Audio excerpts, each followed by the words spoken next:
జై జననీ సుధా సముద్రంత హృజ్జన్మ నిద్వీప సంరూఢ బిల్వాటవీ మధ్యకల్పద్రుమా కల్ప కాదంబ కాంతార వాసప్రియే కృత్తి వాసప్రియే సర్వలోకప్రియే సాదరారబ్ధ సంగీత సంభావనా సంభ్రమాలోక నీపస్రగాబద్ధ చూలీచనాధత్రికే సానుమత్పుత్రికే శేఖరీభూత సీతాంశురేఖామయూఖావళీనగ్ధ స్నిగ్ధ నీలాలక శ్రేణి శృంగారితే లోక సంభావితే కామలీలాధనుస్సన్ని భభ్రుల్లతా పుష్ప సందోహ సందేహ కృణాసికాముక్తికే చారు గోరోచనా పంక కేళీ లలామాభిరామే సురామే రమే ప్రోల్ల సత్వాలికాముక్తిక శ్రేణికా కుండల నీలికా కుండలో మండితోద్భాసి గండస్థలం యస్త కస్తూరికా పత్ర రేఖా సముద్భూత సౌరభ్య సాంద్రీభవన్మంద్ర తాంత్రీశ్వరే భాస్వరే వల్లకీ వాదన ప్రక్రియాలోల తాళీ దశాబద్ధ తాటంక భూషా విశేషాన్వితే సిద్ధ సన్మాన్వితే అని ప్రాబ్ధ దండకం జరిపి సర్వమంత్రాత్మికే సర్వయంత్రాత్మికే సర్వచక్రాత్మికే పాహిమాం పాహిమాం పాహిమాం దేవి తుభ్యం నమో దేవి తుభ్యం నమో దేవి తుభ్యం నమః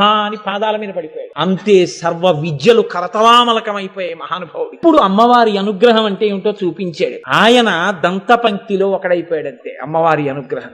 మహానుభావుడు ఉజ్జయిని రాజ్యంలోకి వెళ్లి ధారానగరానికి వెళ్లారు. భోజరాజు గారు పరిపాలిస్తున్న చోటకి. భోజరాజు గారి ఆస్థానంలో ఏకసంతాగ్రాహి, ద్విసంతాగ్రాహి, త్రిసంతాగ్రాహి అని ముగ్గురు ఉండేవారు. ఒక్క మాట పద్యం చెప్తే ఏకసంతాగ్రాహి గ్రహించి చదివేస్తాడు. చెప్పిన ఆయన ఏకసంతాగ్రాహి జరిగితే రెండు మాటలు విని ద్విసంతాగ్రాహి జరుగుతాడు. ద్విసంతాగ్రాహి ఏకసంతాగ్రాహి చదివిన వాడిది విని త్రిసంతాగ్రాహి జరుగుతాడు. వీళ్ళు ముగ్గురు చదివి అంటారు వాడి సొంత కవిత్వం కాదు మహాప్రభో, ఎక్కడో ఉన్నదే వీడు చదివాడంటారు. రాజు శిక్ష వేసి పంపిస్తుండేవారు.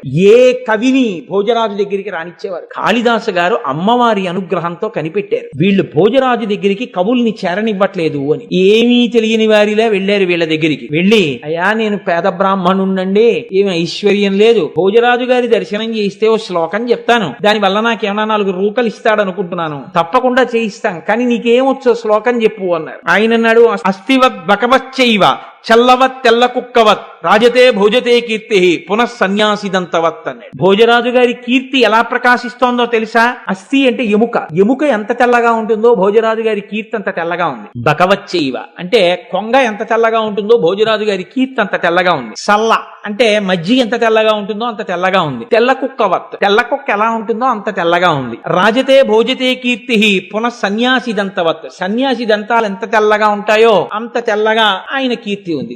ఇప్పుడు ఈ శ్లోకం విని వీళ్ళు అనుకున్నారు, ఇంత చేతకాని కవులున్నారు లోకంలో అనుకుంటాడు రాజు, వీడిని తీసుకెడదాం అనుకున్నారు. ఈయన ఆ కవులు మాట్లాడుతున్నప్పుడు కనిపెట్టారు, ఏకసంతాగ్రాహికి కొద్దిగా నత్తి ఉంది, టకారం డకారం మకారం నకారం పలకదు, బాగుందనుకున్నారు. మర్నాడు రావయ్య తీసుకెడతాం భోజరాజు గారి దగ్గరికి అన్నారు. తీసుకెళ్లారు భోజరాజు గారి దగ్గరికి. తీసుకెళ్లి కూర్చోపెట్టారు. ఆవిడ ఎక్కడ ఉంటుందో దగ్గర నుంచి చెప్పేశాడండి శ్యామలాదండకంలో. జై జననీ సుధా సముద్రంత హృజ్జ